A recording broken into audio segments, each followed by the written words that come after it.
Do you feel like at the end of the day, you really didn't get all the things done that you wanted to, and then you feel super frustrated?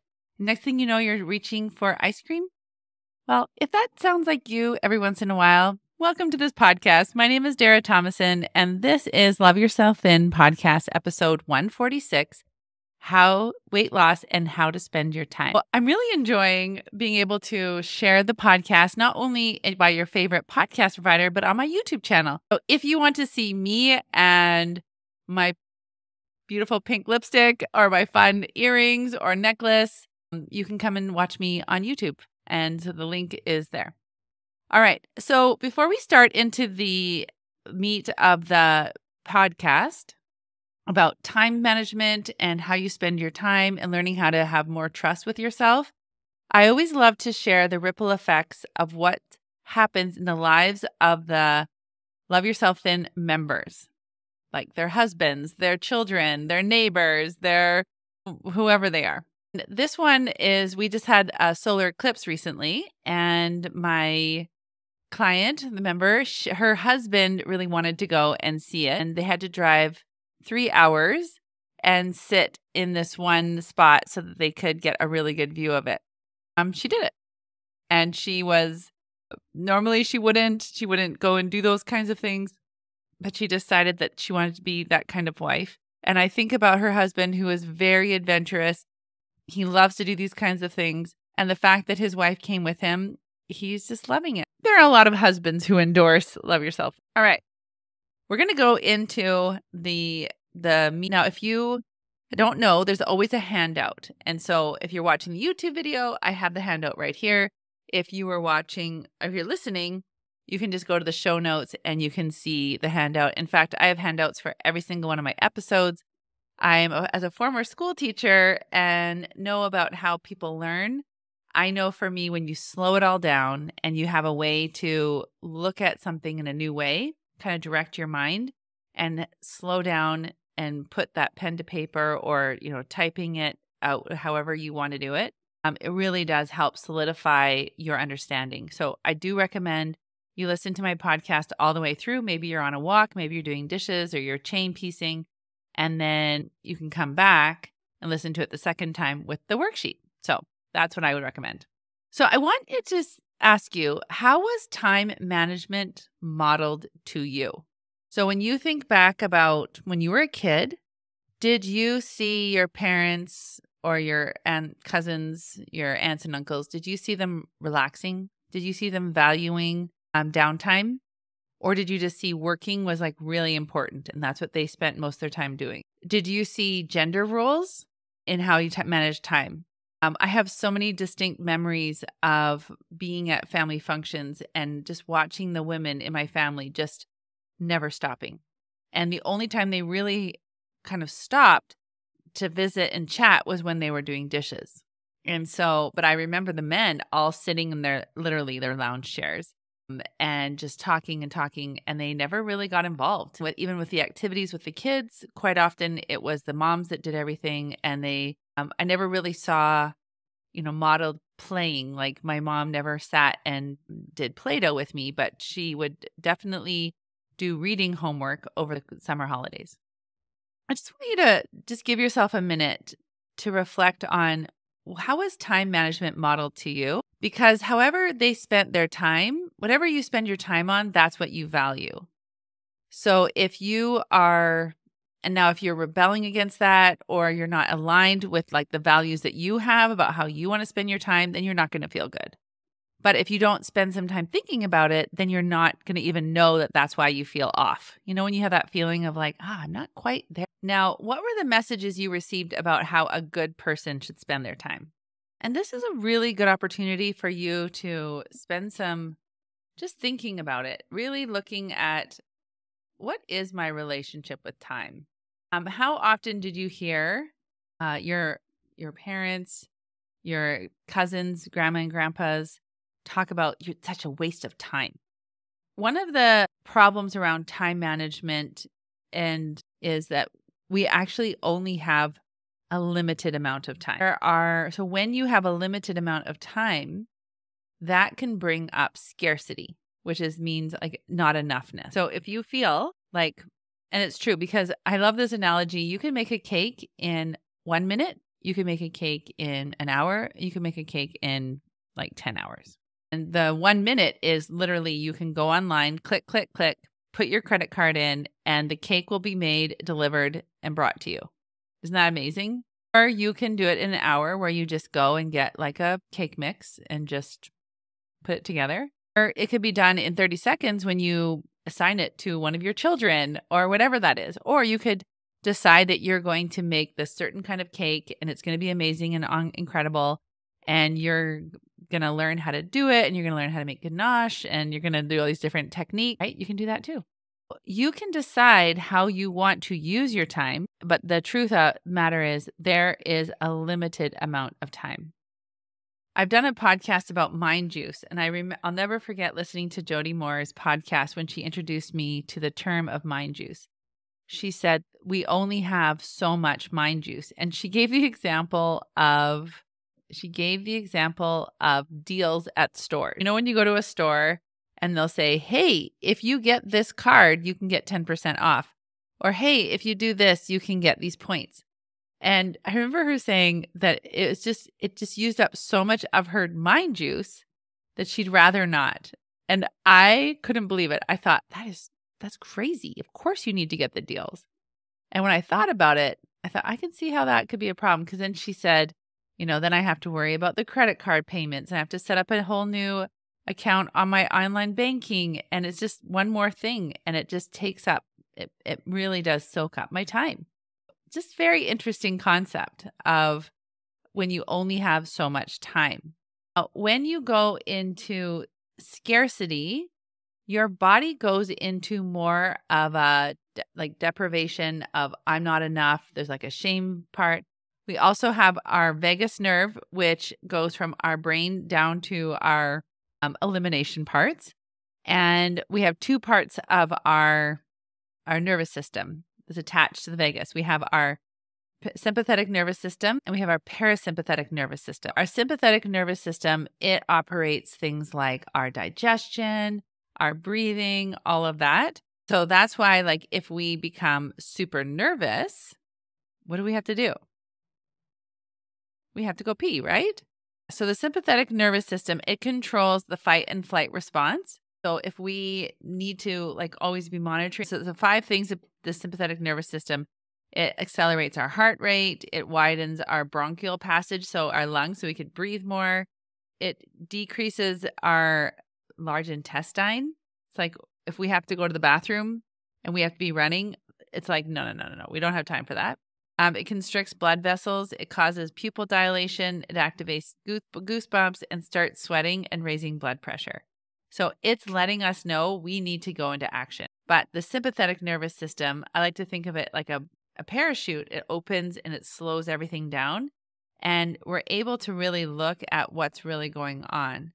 And so you can actually get your body into the parasympathetic nervous system by deep breathing, by thinking, yoga, deep breathing, nature walks, that grounding, even putting your feet on the ground like I do with my clients and just say, okay, put your hand on your chest, connect with your body, take a breath, look around, reassure yourself you're in a safe place. All of that will help you to get back into your parasympathetic nervous system. Now, the reason I'm bringing this up when it comes to time management is that when we are looking at something that is a limited amount, like we only have so much time in a day, it can bring up that scarcity of I don't know how, I don't want to waste things. I don't want to mess up. It feels like the stakes are kind of higher. It feels very scary. And so the more that we can just be calm and kind of look inside of ourselves, that's going to be really helpful. Now, we have this activity here in the worksheet. So if you were to do a time inventory for how you spend your time every day, how aligned would it be with your values as a person? Now, I have written the 12-step perfectionist recovery program. So this is what it looks like. And when you're in my membership, you get it. And at the back of this, I have a time capture. So this is to see how are you using your time during the day. It's looking at what what you're doing. And so it helps you to keep track, because how often are we spending time we don't even realize it? Like, how many times do we think, how could it be 4 o'clock already? Like, how did that hour just zip by? Where did it go? What happened? And so when you look at that, you can see what's happening. The other thing that's of limited supply is our thinking. So how much thinking space we have in our brain, because eventually we need to go to sleep. Eventually, when you say like, I'm brain dead, because if you've been thinking a lot that day and making lots of decisions, there's a great podcast that I have on decision fatigue. Then you feel exhausted because you have exhausted that ability to make good decisions, and we need to refresh. That's why we need good sleep. And so like I said earlier, whatever you feed will grow. So if you don't know how to manage your brain, and if you're spending a lot of time distracting yourself, you're trying to veer off in a different direction that's not grounded, then you're getting a lot of results in your life that don't feel like you, because you're not in alignment with who you want to be. It's very interesting to look at different studies over the years on the effect of unmanaged brains. So there was a study done in 1985 and 1987 by Polivy and Herman. So on a psychological level, people respond to the deprivation of dieting with the desperation of binging. So binge eating or compulsive eating is both a consequence and a precipitant of dietary restraint. And that's another study in 1987. Compulsive eating, which is increasingly prevalent in the population, tons of studies, reflects the conflict between a biological drive for food and cultural drives for thinness. So when we are depriving ourselves, so kind of like we're talking about with time management, we're not really looking at, what we're doing. We're not looking at our thoughts. So if we're all of a sudden saying, you are not allowed to eat, this is not a good choice, and you're taking that away from yourself, then you are not giving yourself permission to really look at what's going on. One of the things that happens when we could do the same thing with time management. We could say things like, look at you, you're such a loser, you're not to be trusted. What were you thinking? Of course you couldn't be so successful. You're just so pathetic, right? There was another study done by Hetherington and Bosmide. I will have these in the show notes. But the subsequent self-hatred, which mimics cultural attitudes towards overeating and overweight, serves to punish the individuals for needing to go to food for help. Compulsive eating also serves to block self-awareness and meaningful thought about identity and implications of life events. So in the end, it disguises the true nature of the problem. People spend lifetimes thinking that they have eating and weight problems when in fact, they don't know how to calm themselves down. And they don't know how to be with themselves, just like with time management. It's like, what is the real issue? Is it that you're a loser? Is it that you're deficient? Or is it that you're in your sympathetic nervous system, that you're feeling afraid, that you're hearing your mother say, you're wasting your time. What were you thinking about being an artist? You should have just been a secretary, or whatever story that is. When you don't go to the root of the issue, so with time management, you end up buying lots of apps, calendars, planners. You follow somebody else's system instead of really looking at what's really going on. And this is why we have such a problem. And that's why we have obesity as an all-time high. Recently, I had a coaching session, my original coach. I was struggling with an identity shift for myself. And she said to me, well, what would it be like if you just talked to your 90-year-old self? What would she say to you right now about this kind of a crossroads of where I was at? And it was really sweet because I took her up on her offer and I wrote a letter from my 90-year-old self to me now. And it kind of surprised me, the things that I said. There's a lot of wisdom there. And one of the things I said was, remember when you were nervous about getting married because of your parents' divorce? and that you were afraid that you would try to control him. And do you remember when you were really afraid about having your fifth child because your fourth child was so busy? You didn't know if you had it in you to take care of five. Aren't you so glad you did? And it was so interesting that my 90-year-old self was reminding my 50-year-old self of when I was 20 and 30 and 35 and 40. There was other times where I was struggling and I always got my own back. And even if I had difficult situations, I didn't turn away. I didn't quit. I worked through it. I was really glad that I was able to give myself that chance. So potentially that's something you could do and look at yourself from that perspective.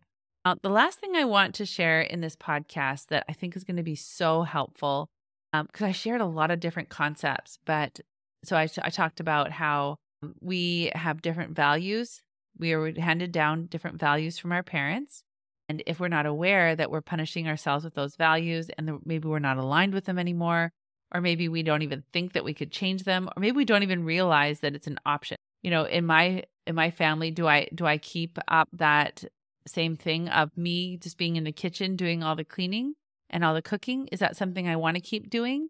Or do I want to have my husband be more involved? Or do I want my kids? Do I want to make sure my kids, I have 4 sons and 1 daughter, that they all help equally? Do I want to, like, how do I want my family functions to look like? And especially going forward with my grandchildren, eventually when I get them, it's like, what do I want? What's my legacy to pass on? In fact, one of my grandma died when I was 7, my one grandma. One of my happiest memories of her is it was a Christmas dinner and there was tons of people. I remember thinking she has so many dishes to do. It looked like they just had so much fun in the kitchen. And that was such a fun memory for me. And I thought, oh, it doesn't have to be hard. It doesn't have to be difficult. It could actually be really fun. That's a fun memory. So we learned about looking at your past and then looking at the way you talk to yourself and doing a time capture to see, like, are you being in integrity with who you want to be? Are there a lot of places in your life where you're avoiding and you're like numbing out? Is that what you're doing? Then you can see, your time inventory. Are you spending time in the way that you want to be spending it? And then what would your 90-year-old version of yourself talk to you about what your situation is right now? Then we have a lot of major thought errors. Like, when I finish this one thing, then I can relax or spend more time doing this. I'll be happy when, and after I cross this hurdle, then I can feel happy or fulfilled. We also talked about different weight loss struggles of how we think that, if we limit ourselves at different food, then we will feel better. And I just want to finish off with a post that I'm in a Instagram class right now. This lady, she has a really big Instagram following. She posted this very vulnerable post. She said, "Every time I go on social media, I am hit with ads to lose weight. It's like social media knows how much I think about not being small enough. Last year, I went on semaglutide per the recommendation of my doctor. It made me violently ill. I even had to get fluids once at the emergency clinic. After 7 weeks of sickness not abating, I stopped it and gained 25 pounds, all that I had lost and then some." I share this because it's really hard to live in a world obsessed with thinness, and it feels even harder when your job is social media. For me, semaglutide wasn't the miracle I hoped it would be. I've had to learn again that my value isn't a number on the scale. No matter my weight, my beauty, I am beautiful. No matter my weight, I am worthy. No matter my weight, I am whole, and so are you. So then she has tons of comments, just so many comments.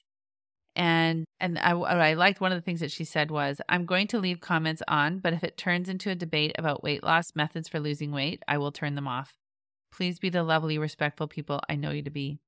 One of the problems that I see so much with weight loss, just like my whole purpose, is, number one, your worth as a human has nothing to do with your weight. And then number 2 is the reason you're gaining weight is because there are emotions, there are challenges, there are difficulties that you don't know how to deal with. You're not aware of how to work through that. So you're hurting, but you don't know how to solve the problem. And I'm here to help you with that. This woman is incredibly smart. She's an author, a speaker. She has over 140,000 Instagram followers. She's created quite an amazing life. Yet there's some food issues. It's not the food issues. It's the I don't know how to connect with myself issues. And she's really scared and she doesn't know how to deal with it. I have tools and abilities to help people to change that. My heart goes out to her and I'm here to help. So if you're ready to be helped, if you're ready to really look at what's going on, let's do it. The month of May, we're learning all about perimenopause and menopause.